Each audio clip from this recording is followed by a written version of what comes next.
Le flash d'information locale, présenté par Laura Saint.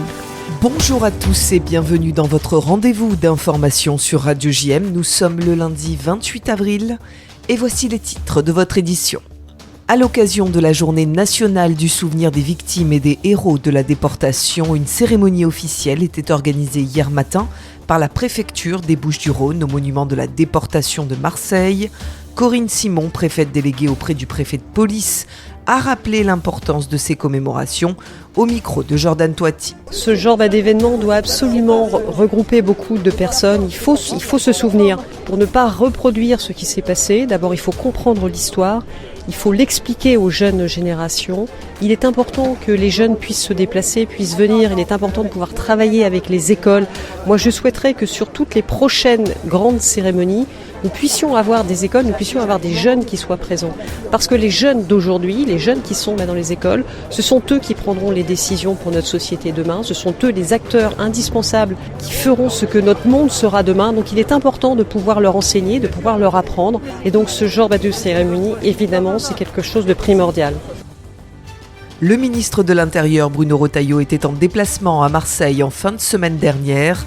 Le but, superviser le dispositif de sécurisation renforcé et annoncer 21 interpellations de narcotrafiquants dans le cadre du dispositif de restauration de la sécurité du quotidien. Des propos recueillis par Jordan Toiti. Ces 21 interpellations ne sont pas des petites mains, c'est au contraire des donneurs d'ordre, c'est au contraire des gros bonnets. C'est une opération qui a été montée depuis plusieurs mois, qui fait suite à une enquête qui a rassemblé, là encore, 170 enquêteurs, des ressources locales de la direction interdépartementale et régionale de la police judiciaire, mais aussi des ressources nationales, notamment à la DNPJ avec la grande délinquance financière. Et bien entendu, ils ont été interpellés avec l'aide de l'antenne du RAID, avec l'aide de BRI. C'est une opération qui est très très importante. J'espère qu'on va porter un coup très très sérieux à ces narcotrafiquants. Il n'y a pas de fatalité.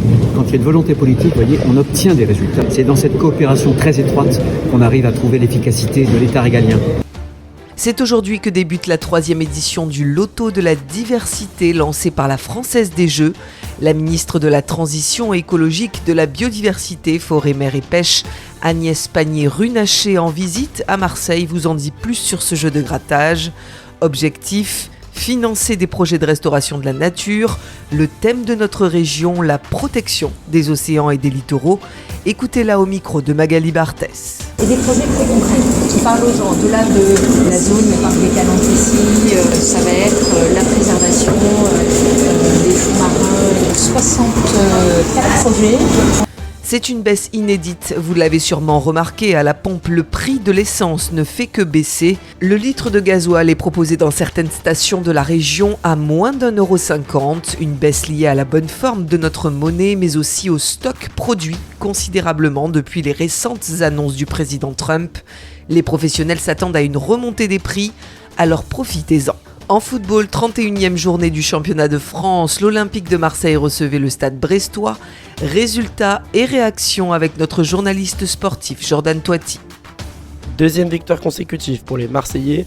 Après sa victoire la semaine passée face à Montpellier, les Olympiens sont partis en stage à Rome pour bien préparer la réception du Stade brestois. Grâce à un triplé du numéro 9 Amine Gouiri, auteur d'une bicyclette exceptionnelle, l'OM s'est facilement imposé 4-1 et récupère sa deuxième place au classement. Une victoire qui a bien plu au milieu de terrain marseillais Adrien Rabiot au micro de Virginie Saint-Silly. On avait dit qu'on voulait sortir un peu de l'environnement de Marseille pour travailler plus sereinement, être entre nous, faire des choses entre nous mais autres. Ça s'est bien passé, ce soir on avait un état d'esprit conquérant, les joueurs qui avaient envie d'aller vers l'avant.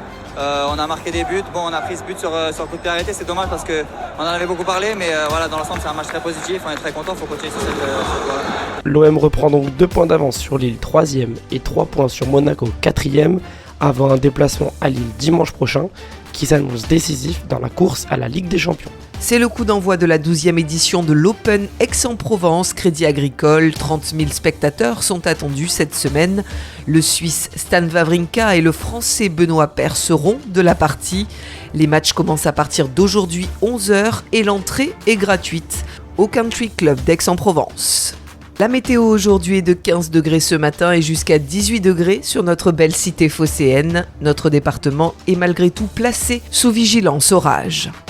Je vous donne rendez-vous à 13h sur notre antenne pour recevoir l'invité politique de la semaine. Aujourd'hui, je reçois Frédéric Collard, candidat aux prochaines élections municipales à Marseille. À tout à l'heure sur le 90.5.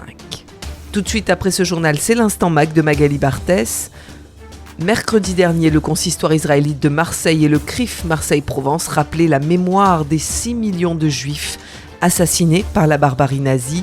Magali Barthès était présente au mur des noms dans la cour de la grande synagogue Breteuil lors de cette cérémonie et qui s'est conclue par une chorale du groupe scolaire Bnei Elazar.